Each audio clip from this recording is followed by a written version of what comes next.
नमस्कार मित्रों, the nationalist view के इस ताज़ा अंक में आपका स्वागत है। और हमारे साथ हैं आज अधिवक्ता एडवोकेट श्री राजेश गोगना जी।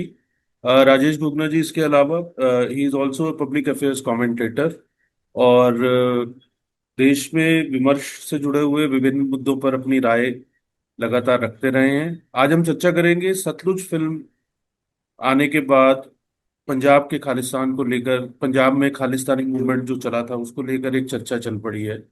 पक्ष विपक्ष दोनों हैं। और तो आज इस पे थोड़ी सी चर्चा करेंगे। राजेश जी, मैं आपसे जानना चाहता हूँ कि पंजाब में आतंकवाद के दौर में हजारों निर्दोष हिंदुओं की हत्या हुई। इसके बावजूद इतिहास और सार्वजनिक विमर्श में इस त्रासदी पर उतनी चर्चा क्यों नहीं हुई जितनी चर्चा इस पर होनी चाहिए थी? आपने तो बिल्कुल दुखती हुई रग पर हाथ रख दिया।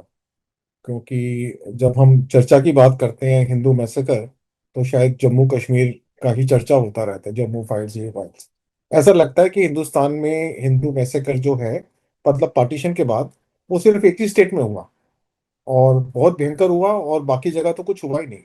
तो मैं तो आपको ये बताना चाहूंगा कि कश्मीर में मारे गए हिंदुओं की संख्या और पंजाब में मारे गए हिंदुओं की संख्या को अगर आसपास भी लाएं, तो पंजाब में, कश्मीर में मारे गए हिंदुओं की संख्या पंजाब में मारे गए हिंदुओं की संख्या से, मतलब आंकड़ा, अगर अगर कश्मीर में 100 मरे, तो पंजाब में 4,000 की बात तो सभी लोग मानते हैं कि 4,000 मरे ही होंगे, 3 से 4 हजार के बीच में। तो ये आंकड़ा इतना ज्यादा है। एक एक मैसेकर के अंदर 80-80, 100-100 हिंदुओं को ट्रेन से और बसों से निकाल के मारा गया। एक एक इंसिडेंट जो है, वो उसके ऊपर एक फाइल जैसी पिक्चर बन सकती है। बट अनफॉर्चुनेटली, जो 4,000 या 3 से 4 हजार के बीच जो हिंदू मारे गए, उनके बारे में तो कोई बात ही नहीं करता, जैसे कि वो मारे ही नहीं गए, जैसे कि वो मैटर ही नहीं करते थे। क्यों? क्योंकि वो बहुत ही गरीब लोग थे, क्योंकि उसमें से बहुत सारे मजदूर थे, क्योंकि उसमें से कुछ महत्वपूर्ण भी लोग थे। लेकिन ये जो टेररिज्म बढ़ा, जिसमें कि कोशिश की गई कि हिंदू पंजाब को छोड़ दें, तो ये सारी संख्या और इसके बारे में बात ना होना अपने आप में बहुत दुखदाई है। मैं तो खुद पंजाब का रहने वाला हूँ, हम विक्टिम भी हैं, इस हम पार्टीशन के भी विक्टिम हैं, उसके बाद इस वाले आतंकवाद के भी विक्टिम हैं। तो हमें तो बहुत दुख होता है कि हमारे दुख को कोई रोता भी नहीं है। इसको रोने के लिए हम अकेले में ही ये काम कर लेते हैं। राजीव जी, मेरा अगला सवाल ये है कि पंजाब में आतंकवाद के दौर में आतंकवादियों के निशाने पर आम हिंदू नागरिक, सरकारी कर्मचारी, शिक्षक, व्यापारी और बसों ट्रेनों के यात्री, ये सारे जो है इनको टारगेट किया गया। टारगेटेड किलिंग्स थी, रैंडम किलिंग्स नहीं थी। तो इन हत्याओं के पीछे जो है क्या रणनीति थी, क्या उद्देश्य था? क्या बेसिकली मैसेजिंग आतंकवादी करना चाहते थे और क्या चाहते थे जिसके कारण इस प्रकार की, जैसे अभी आपने कहा भी कि सभी तबकों के लोग, बट खासकर जो निम्न मध्यम वर्गीय या जो आर्थिक रूप से कमजोर या समाज में थोड़ा हाशिए पर जो पड़े हुए लोग थे, तो उनको खासकर जो है वो टारगेट बड़ी तादाद में उनको भी किया गया। बट कमोबेश सभी वर्गों को। और जैसे मैंने कहा कि इसमें सरकारी कर्मचारी बड़ी तादाद में थे, यस, शिक्षक थे, पुलिस व्यापारी। वाले, सरकारी कर्मचारी, तो ये सिख क्या सिख क्या नेता। थी इसके पीछे रणनीति, क्या थी आतंकवादियों की, और क्या देखिए, क्या? ये हम इसको अगर शुरुआत करेंगे तो आपको याद होगा कि 79 में निरंकारी और अकालियों या सिखों के बीच का एक संघर्ष हुआ था, अमृतसर के पास ही, जिसमें कि निरंकारी संत समागम पे हमला किया गया। निरंकारी तैयार थे, उसके अंदर काफी संख्या में लोग मारे गए दोनों तरफ से। और उसके बाद से एक आतंकवाद का कारण शुरू हो गया। और जो लोग खालिस्तान की मांग कर रहे थे, उसमें से बब्बर खालसा, ऐसे करके खालिस्तान लिबरेशन फ्रंट, ऐसे कई ऑर्गेनाइजेशन वहां पे पैदा हो गए थे।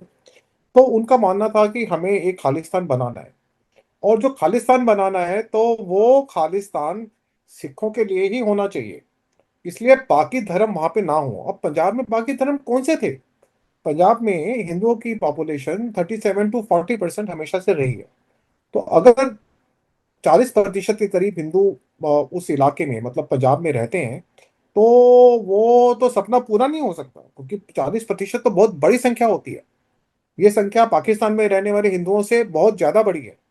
तो उन्होंने इस प्रकार की योजना बनाई, आतंकवादियों ने, कि कैसे हम हिंदुओं के बीच में डर पैदा करें, हम ऐसा डर पैदा करें कि वो पंजाब को छोड़ के चले जाए।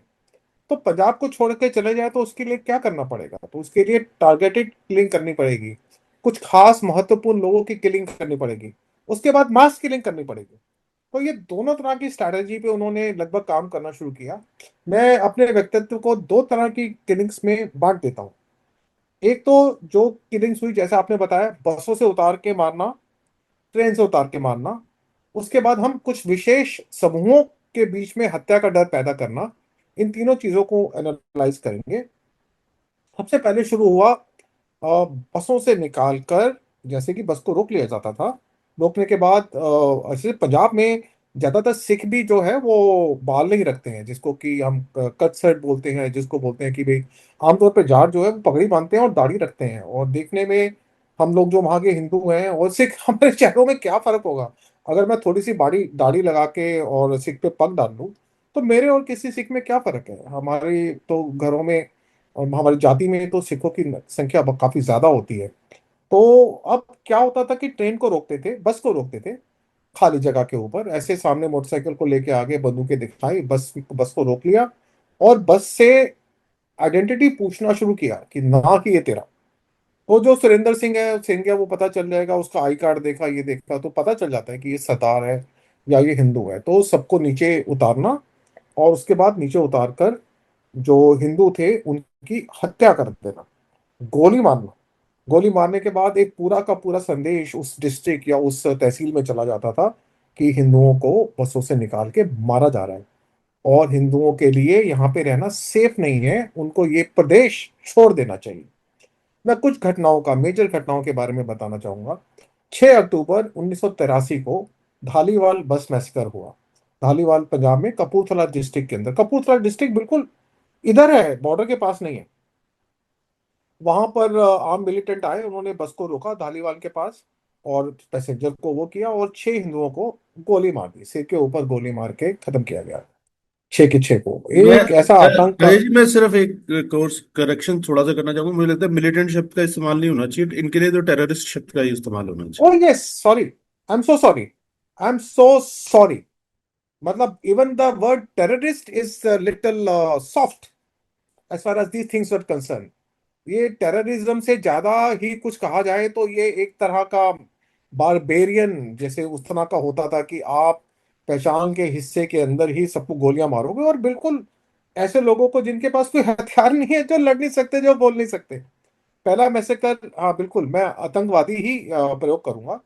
उसके बाद सर ये 6 अक्टूबर को हुआ। उसके बाद थोड़ा सा गैप रहता है, फिर मुक्तसर बस मैसेकर होता है और उसके अंदर पैसेंजर्स को फिर निकाला गया, फिर 18 हिंदू पैसेंजर्स को मारा गया। उसके बाद होशियारपुर जो हमारा डिस्ट्रिक्ट है, वहाँ का खुड्डा बस अटैक है। उसके अंदर 30 नवंबर 1986 को फिर बस रोकी गई और उसके बाद लोग 16-17 लोगों को मारा गया। उसके बाद आता है लालरू बस मैसकर 6 जनवरी 1987। ये डेडलीस्ट बस मैसकर है। इन्होंने एक बस लालरू के पास कर ली, हाईजैक कर ली। और उसके बाद एक बस में कितने लोग होते हैं? 60 70 80, इससे ज्यादा तो लोग नहीं होते हैं। उस बस में से 38 हिंदुओं को गोली मार के खत्म कर दिया गया। 38। डेट इज 6 जनवरी 1987। हम लोग कश्मीर का ब्लैक डे मनाते हैं कि इस दिन कश्मीरों को कश्मीर छोड़ना पड़ गया, कुछ लोगों की हत्याएं भी होंगी। ये डे कैसे भूल सकते हैं? 6 अक्टूबर 87 की, जबकि 38 पैसेंजर्स को लालरू में और निकाल कर और खत्म कर दिया गया। उसी के कुछ ही दिन बाद 87 में Fatehabad Sirsa road bus massacre है। ये सिरसा तो बिल्कुल हरियाणा के बॉर्डर में पड़ता है। 30 पैसेंजर्स को निकाला और गोली मार दी। उसके बाद हमारा आता है मोगा मैसेकर, 26 जून 1989। ये जो आतंकवादी थे ये नेहरू पार्क में इकट्ठे हुए और पार्क में, बस से भी नहीं निकाला, सीधा पार्क में गए और पार्क में 26 सिविलियंस की हत्या कर दी और काफी घायल कर दिए। पार्क में जाना भी मुश्किल हो गया। सुबह सुबह ये हमला हुआ था। उसके बाद 20 अक्टूबर 1990 में अमृतसर की इस्लामाबाद कृष्णा कोर्ट मार्केट का मैसकर हुआ। इसमें मार्केट के अंदर गोलियां चलाई गई, जो हिंदू हिंदू डोमिनेटेड मार्केट थी। और 12 सिविलियंस को मार दिया, जिसमें कि शॉपकीपर्स भी थे और कस्टमर भी थे। उसके बाद हम ट्रेन पर आते हैं, पंजाब ट्रेन मैसेकर में इन्होंने ट्रेन पकड़ी जून 1991, और 80 80 हिंदुओं की उसमें हत्या कर दी गई, 80 फ्रॉम ए सिंगल ट्रेन। और उसी के बाद दिसंबर 1991 में एक मेजर अटैक होता है जिसके अंदर 34 हिंदुओं की हत्या कर दी गई। तो ये मेजर टारगेटेड किलिंग है। इसके अंदर हम वो बता रहे हैं जहां पे मास मर्डर हुए, जिनकी संख्या 10 से लेके 80 85 तक भी थी। इसमें वो व्यक्तिगत लोग शामिल नहीं है जहां पर एक आदमी दो आदमियों की हत्या की गई। वो संख्या जो ह्यूमन राइट वॉच का डिटेल है या ट्रिब्यून के आर्काइव्स हैं, अगर वो नाम हम लोगों ने अभी इकट्ठे करने का प्रोसेस शुरू किया है, हमारे पास अभी तक 1600 नाम आ चुके हैं। और हमें पूरी उम्मीद है कि अगर हमारी रिसर्च टीम थोड़ा और आगे काम करेगी तो आने वाले एक महीने के अंदर ये संख्या नामों के साथ, ये संख्या तिथि के साथ, ये संख्या हत्या के कारण के साथ 3,000 से 3,500 को क्रॉस कर सकती है। तो इस तरह का माहौल बनाया जा रहा था। कारण एक था कि हिंदुओं में डर पैदा करो और वो पंजाब को छोड़े, और हिंदुओं ने पंजाब को छोड़ा। हम लोगों ने 47 में का भी दंश सहा, उसके बाद इस समय भी छोड़ा। और हमको दिल्ली में याद होगा ना, दिल्ली में पश्चिम बिहार के पास एक पंजाबी रिफ्यूजीज कॉलोनीज बनी, हरियाणा में पंजाबी रिफ्यूजीज कॉलोनीज बनी। हजारों पंजाबी हिंदू अपने गांवों को छोड़ छोड़कर दिल्ली में आके झोपड़ियों में बसे। तो ये सारा का सारा क्रम जो था, इसको ये समाज कैसे भूल गया, कैसे भूल सकता है? ये क्यों होता है कि एक विशेष प्रदेश के बारे में तो सब लोग बात कर रहे हैं, और एक हमारे प्रदेश के बारे में जहां पे हजारों को मारा गोलियों से, छलनी कर दिया, उसके बारे में बात करने के लिए भी हम सोच रहे हैं कि क्या हम बात करें या ना करें। और ये टारगेटेड किलिंग के बाद में कुछ और किलिंग्स जो टारगेटेड किलिंग्स पर आते हैं, जिसमें कि एक विशेष ग्रुप को टारगेट किया गया, जैसे कि जर्नलिस्ट।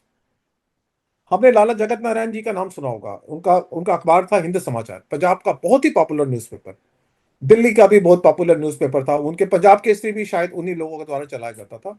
दिल्ली में पीतमपुरा के पास उनकी एक प्रेस भी थी। जब पंजाब से वो हुए तो यहाँ पर आए।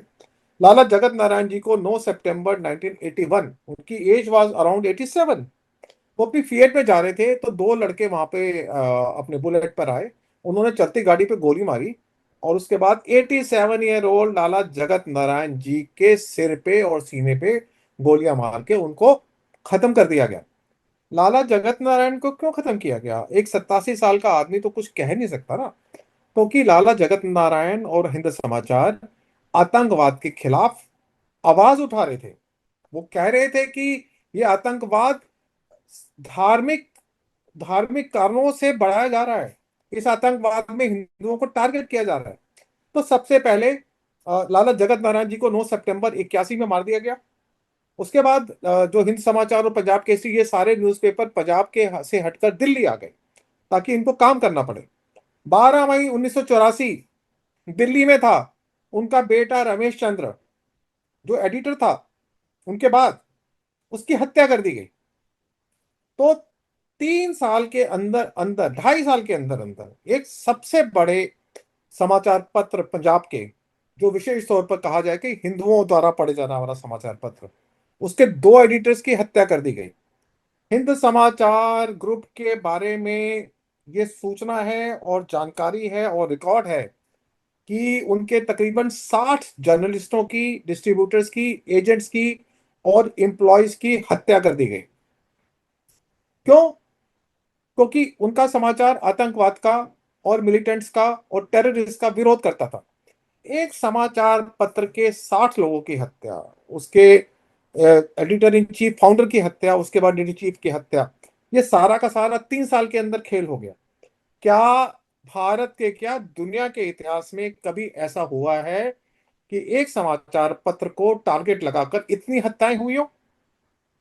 मेरी जानकारी कहती है, हमने इसके बारे में और जानने की कोशिश की, दुनिया में कभी ऐसा नहीं हुआ कि एक समाचार पत्र जो आतंकवाद का खिलाफत करता हो, उसके तकरीबन 60 कर्मचारी और डिस्ट्रीब्यूटर और दो फाउंडर्स और एडिटर इन चीफ, उनकी हत्या हो जाए।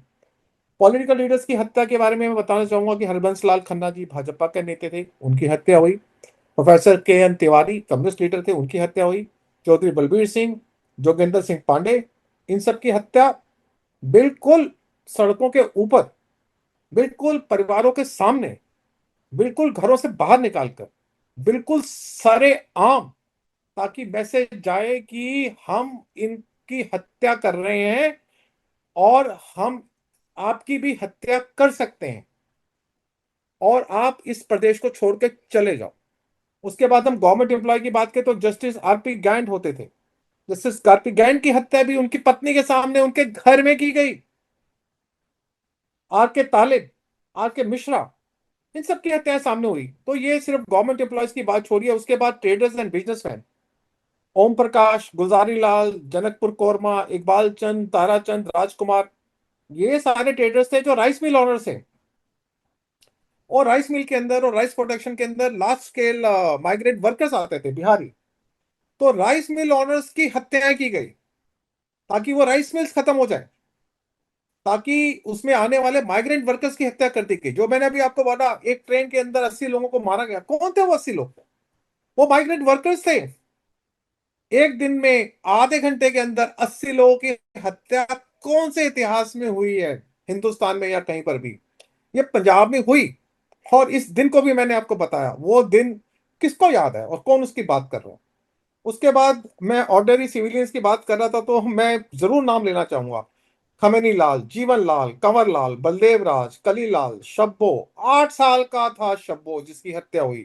टोटी, राम प्रकाश, साधु राम, संजीव कुमार, अशोक रतन, कांता प्रसाद, शंकर दास, धारीलाल, भारत भूषण, सेन दास, अजीत पाल, प्रतिम देवी, कौन थे ये लोग? ये लोगों के नाम देखोगे तो राम प्रकाश, साधु राम, राम कुमार, ये लोग साधारण लोग हैं। ये लोगों के नाम के साथ शर्मा, गुप्ता या सिंह विंग कुछ नहीं लगा हुआ। ये इतने साधारण लोग हैं जो मैटर ही नहीं करते, जिनका मरना मैटर नहीं करता, जिनकी हत्याएं मैटर नहीं करती। ऐसे लोगों को, हजारों लोगों को मारा, चुन चुन के मारा। पहले खास लोगों को मारा, फिर आम लोगों को मारा। आम लोगों को मारा तो कोई बात ही नहीं, किसी को लगता ही नहीं कि हाँ, ये हिंदुओं की हत्या हो रही है। क्योंकि मुझे तो बहुत दुख होता है कि जब खास लोगों की हत्या होती है तो उसकी बात होती है। हमारे 3,500 4,000 हिंदू मारे गए, हत्याएं की गई, उसके बारे में कोई बात नहीं करता। और मैं मतलब नंबर के बारे में क्या बोलूं? क्योंकि ऐसा नंबर बोलना कि हजारों मार गए तो ठीक होता है, कोई पूछेगा कितने मार गए।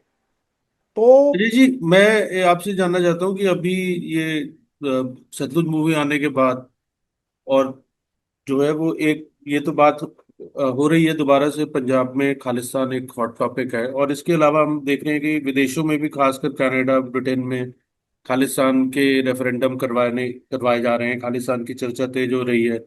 फॉरेन एजेंसीज तो फंडिंग करती ही हैं खालिस्तान मूवमेंट को आगे बढ़ाने के लिए। तो पंजाब का ये जो हिंसक दौर गुजरा है, उससे हमारे को दो चीजें, मैं आपसे, अंतिम सवाल है मेरा, ये जानना चाहता हूँ। एक तो हमारे को क्या सबक लेने की जरूरत है एज अ समाज, और खासकर जैसे आपने कहा कि हमारी कलेक्टिव मेमोरी जो है वो सिलेक्टिव मेमोरी हो गई है। हाँ बिल्कुल।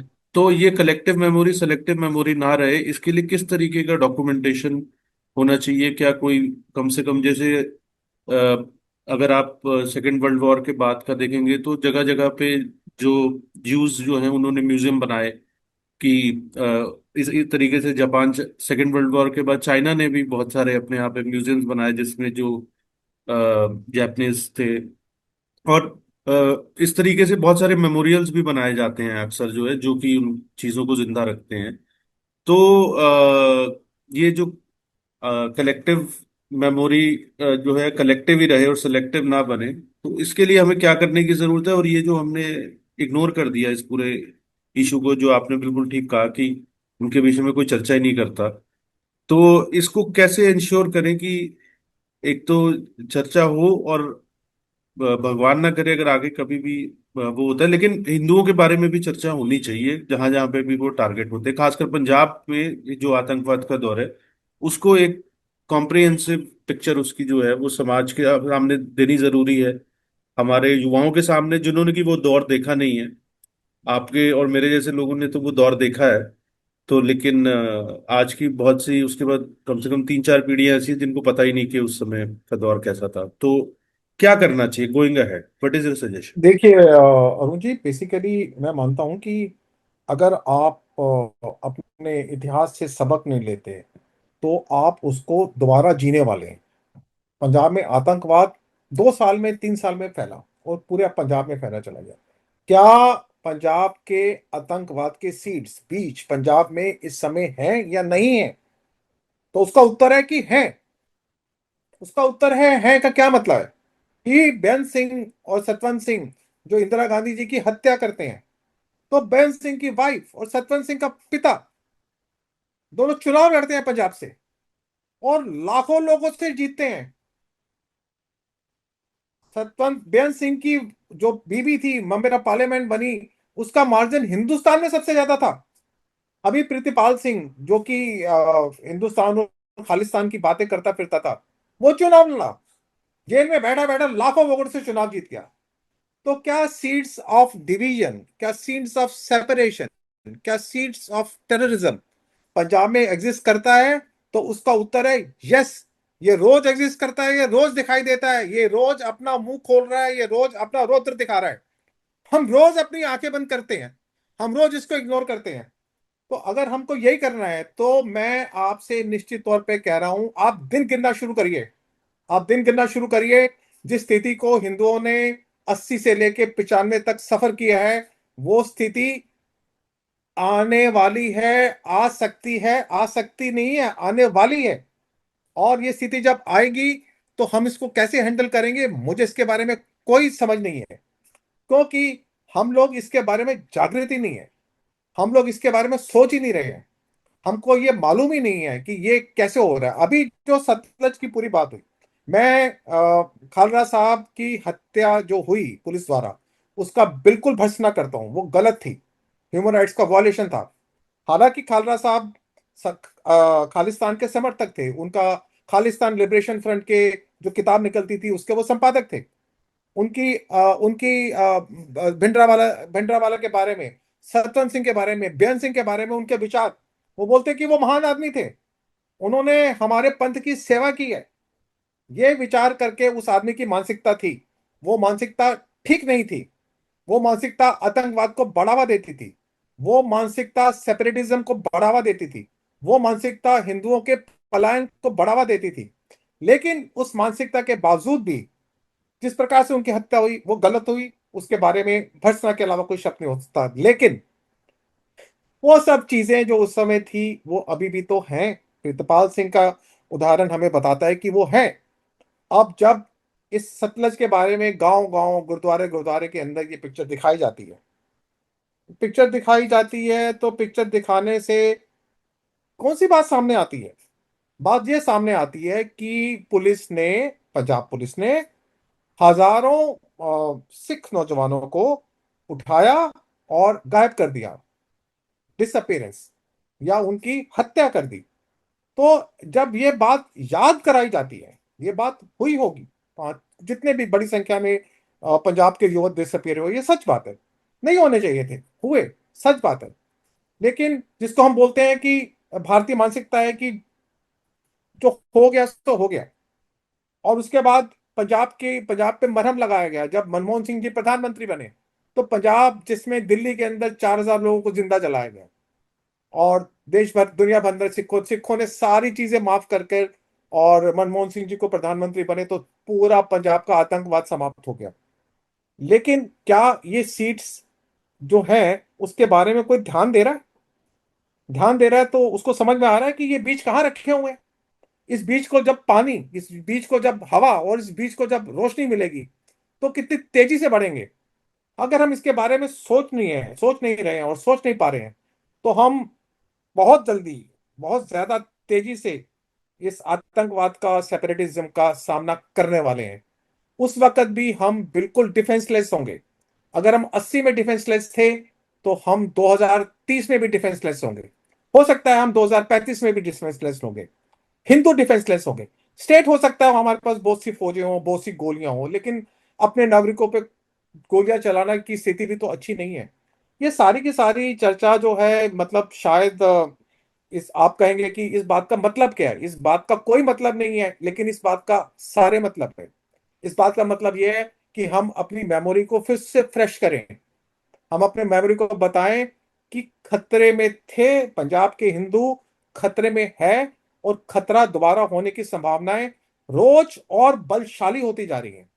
अब जो समझदार लोग हैं, जो बड़े लोग हैं, जो संगठन है, वो इसको कैसे तय करेंगे ये तो मुझे मालूम नहीं। क्योंकि व्यक्तिगत तौर पर हिंदू जो पंजाब का है वो बहुत कमजोर स्थिति में है।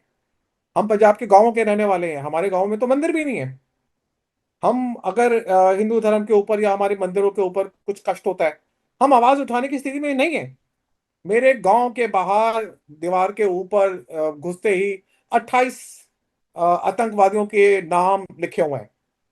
एक छोटा गांव है हमारा कोटला, आबादी मुश्किल से 3,000 होगी, 28 लड़कों के नाम लिखे हैं कि वो शहीद हो गए, आज भी लिखे हुए हैं। पंजाब में क्या हम भिंडरावाला को भिंडरावाला बोल सकते हैं? पंजाब में हम भिंडरावालों को भिंडरावाला नहीं बोल सकते हैं। मैं अभी गया तो मैंने बोला भिंडरावाला, तो उसने मेरे को, सामने बंदे ने बोला, मेरे पिताजी का दोस्त था, कहता संत भिंडरावाला नहीं बोला जाता। पंजाब में आज भी आप भिंडरावालों को संत भिंडरावाला के बिना बोलोगे तो आपको रोका जाएगा। पंजाब के हर ट्रक, हर बस, हर हर मोटरसाइकिल के पीछे एक तीर दिखेगा आपको। किसी ने हाथ में तीर पकड़ा हुआ है। वो तीर क्या है? वो तीर भिंडरावाला कैरी करता था।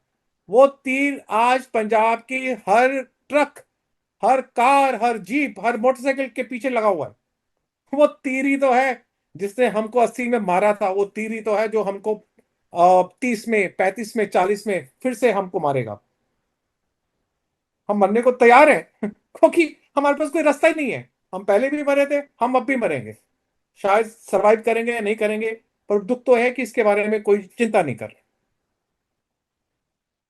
तो राजेश जी, इस पे हम आगे भी चर्चा जारी रखेंगे। And thank you so much for D coding it. और दर्शकों की जानकारी के लिए मैं बता दूं, और डिस्क्रिप्शन बॉक्स में लिंक भी रहेगा कि राजेश गुगना जी अंतर्राष्ट्रीय मानवाधिकार संस्था ह्यूमन राइट्स डिफेंस इंटरनेशनल के संस्थापक भी हैं।